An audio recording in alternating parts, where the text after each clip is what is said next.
एक बार फिर से अपनी YouTube चैनल पर आपका हार्दिक स्वागत करता हूं दोस्तों। फ्राइडे में हमने एक बहुत अच्छी तेजी दिखाई और जैसा थर्सडे का सेशन आपने देखा था, जाते जाते अच्छा ही बड़ी सेलिंग प्रेशर देखने को मिला था और जिसमें पुट्स सेलर्स ट्रैप हो गए थे। पहले उनकी शॉर्ट पोजीशन में उनको नुकसान दिया और जहां ही कॉल राइटर एक्टिव हुए अगले दिन कॉल राइटर्स को ट्रैप कर लिया और निफ्टी ने हायर साइड पर क्लोजिंग दिखाई।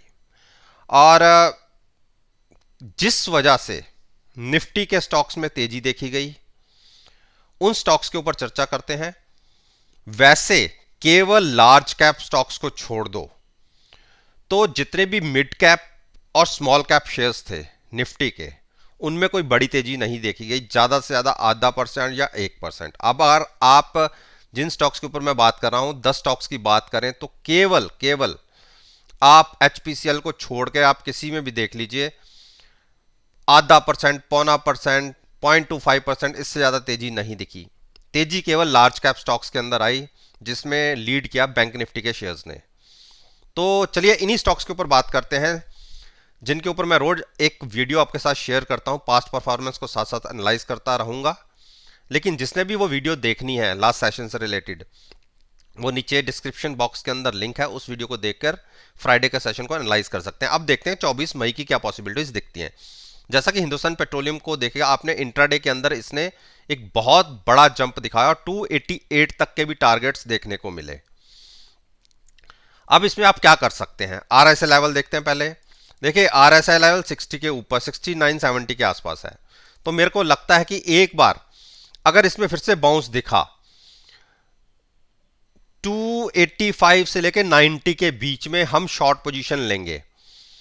और उस टाइम क्योंकि आरएसआई 73-74 के आसपास होगी, यहां से 10 रुपए ऊपर अगर बात करें 85-86 के आसपास, तो at the money call buy करेंगे और फ्यूचर सेल करेंगे। पॉसिबिलिटी दिख सकती है कि हमें 5 से 10 रुपए नीचे की तरफ मिल जाए। लेकिन ध्यान रखिएगा 285 और 287 के आसपास सेल करना है, at the money call buy करनी है और फ्यूचर सेल करना है। और उसके साथ साथ अगर गिरावट यहीं से कंटिन्यू होती है तो हमें 254 के आसपास बाय करना है। 263 तक नीचे कुछ नहीं करना। 263 से नीचे गिरने पर 254 के आसपास हमें लॉन्ग करना है। यहां पर जो आरएसआई है वो तकरीबन 45 के आसपास आ जाएगी।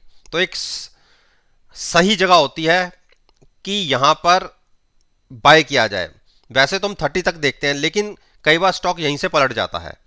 तो हमें बाय करना है 254 के आसपास और सेल करना है 285 के आसपास। अब देखते हैं कि पहला ट्रेड किस तरफ मिल सकता है, उस तरफ का ट्रेड लेना है। आईटीसी आईटीसी में हमने नीचे डिप पर बाय करना था और मेरा यह मानना है कि 206 और 206 और 200 के बीच में ये स्टॉक मिले तो हम लॉन्ग करेंगे। यहां से हमने गिरावट तो देख ली है और यहां पर 212 के आसपास हम अपने प्रॉफिट लेके एग्जिट हुए थे और हमने वेट किया।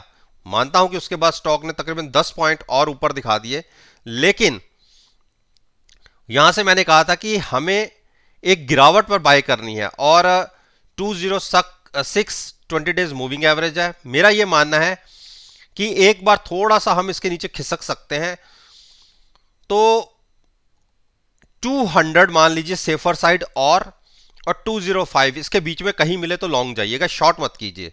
हिंडाल्को ने देखिए फिर वहीं पर अपनी सपोर्ट ली और मैंने क्या कहा था कि आप 385 के आसपास लॉन्ग करिए, eight the money put buy करिए, फ्यूचर्स को लॉन्ग रखिए। और यह भी कहा था कि ट्रेड जून का लीजिएगा। अब अगर ये क्योंकि एक देखिए बुलिश हैमर क्रिएट हुआ है, 395 के ऊपर ट्रेडिंग मिलने पर आप 420 के टारगेट के लिए लॉन्ग साइड जा सकते हैं।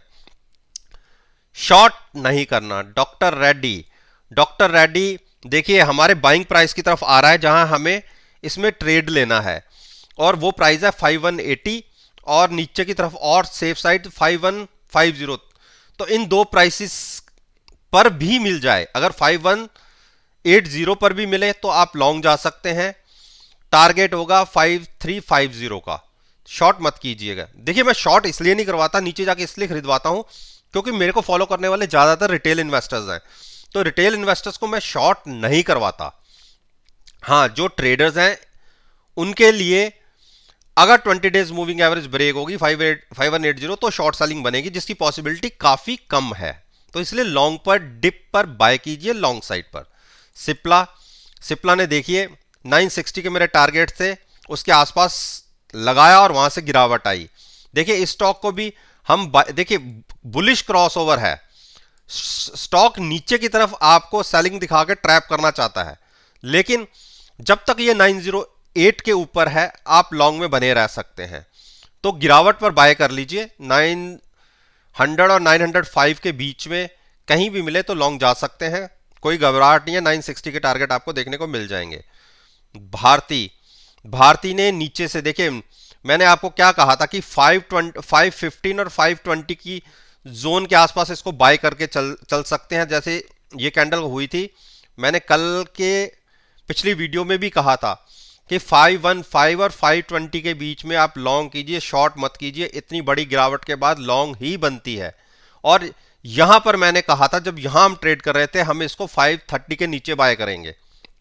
और देखिए 515 और 520 के बीच से ये स्टॉक खुला, वहां पर ट्रेड मिल सकता था और लिया भी।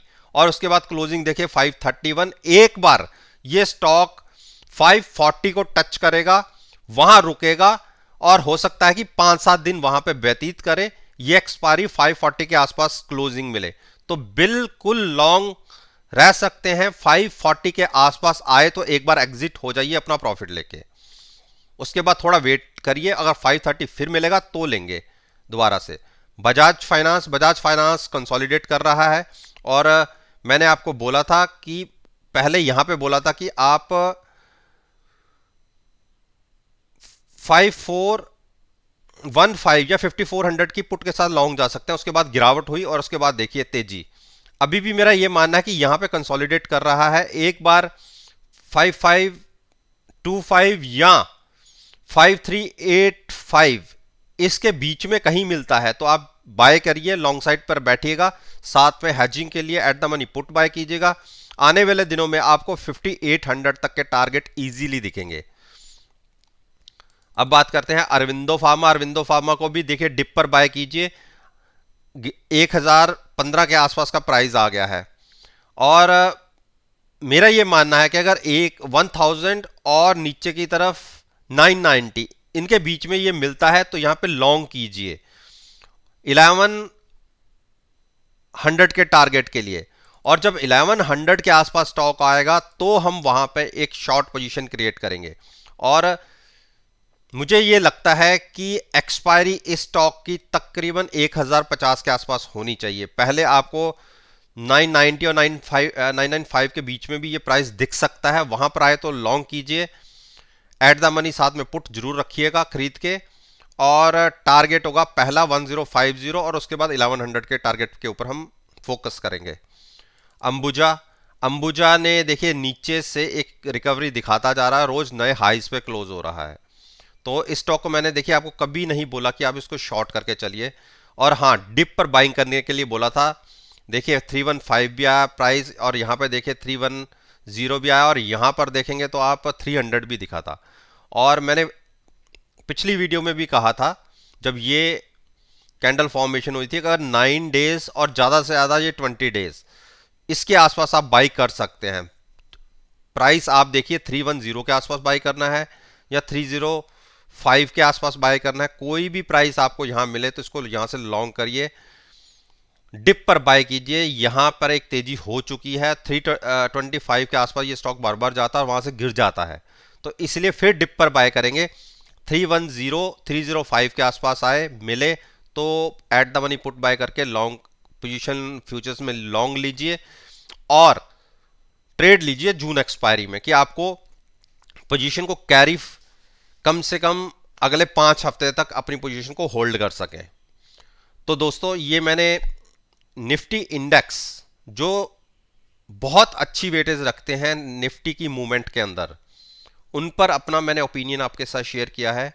और मेरा ये मानना है कि अगर 24 मई के सेशन को आप मेरी इस वीडियो के साथ एनालाइज करेंगे, यकीन मानिएगा आपको बहुत अच्छे प्रॉफिटेबल रिजल्ट्स देखने को मिलेंगे।